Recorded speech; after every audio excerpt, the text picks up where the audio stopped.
Hi, I'm Reverend Tom Kearns. Welcome to 333 Magic 9, where the tarot cards and the astrology stars come together to help you. There's a lot of wonderful energy coming at you this month, so if you need a psychic and spiritual reading with a little bit of astrology, you can come visit me at Temple Heights Spirituals Camp in Northport, Maine. I'll be there the second week of August. It's a beautiful place and it's a great place to get a spiritual reading. Or you can contact me through professorastrology.com. Now here's what's coming for your sign this month. The tarot cards that will be used this month correspond with the astrology. They are the Eight of Swords, which represents a feeling of being trapped or without personal power. The Seven of Cups, which represents being confused by the illusions of the world, a need to quiet negative thoughts. The Five of Swords, which represents training and a sense of competition, an energy of overcoming obstacles.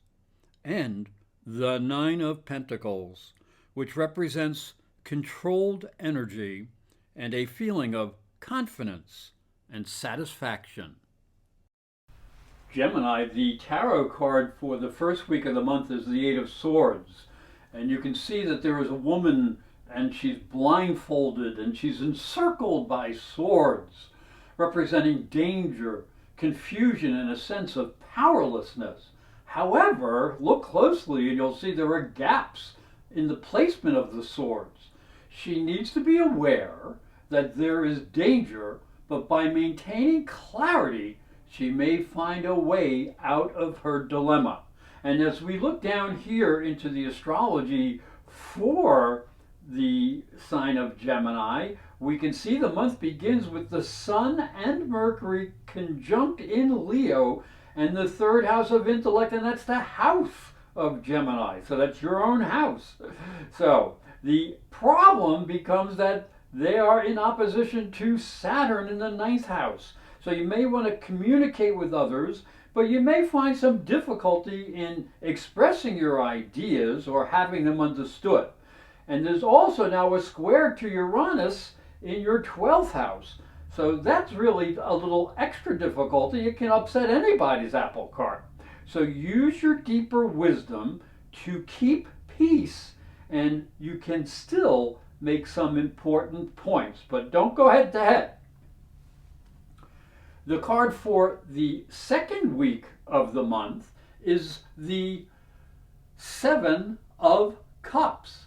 Look, there may be too many possibilities in front of you, and it may be difficult to perceive the best course of action to take. So you'll need discipline and control to help you make decisions. So you need to rely on some common sense and perhaps some intuitive guidance from within. And as we look into the second week, the astrology begins with Venus in opposition to Neptune from the 4th to the 10th houses. Now that's from your emotional foundation to your status and career. So this may pit family responsibilities against career duties. So try to keep yourself clear of emotional issues. Now there will be a very nice Venus-Pluto trine from your 8th house that may bring understanding of differing values. Use the power of your intuition, the 8th house, to iron out any misunderstanding and create a deeper bond between partners. The tarot card for the third week of the month is the Five of Wands. Now there's going to be a sudden change of energy and direction, and that can cause some unexpected problems. And you may feel like you have to protect yourself as you feel too many things are coming at you at the same time. So it's hard to make good choices, but wisdom can help you muddle through. So as we look into the astrology for the third week, it will be disrupted by Uranus going retrograde in the 12th house of limitations and hidden fears. So you must be careful not to be too willful when dealing with others, for you may be in a bit of a fog of confusion. So don't follow your whims. Now this will be extremely important because later on there is an opposition from the 3rd to the 9th house, the Sun in the 3rd, Jupiter in the 9th house, and this energy suggests that big dreams are more fantasy than reality. So you may have to take a back seat for a while, or again, use your common sense.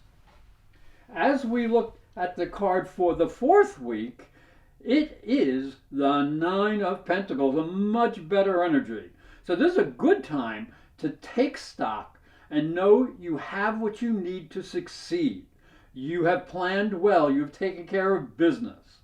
If you need help from others, it'll be there. You may only need to ask politely, and friends will extend a helping hand. Now, as we look into the astrology for the 4th week, we can see this week features much easier energy as Venus in the 5th house of romance trines Saturn in the 9th house of new and different people.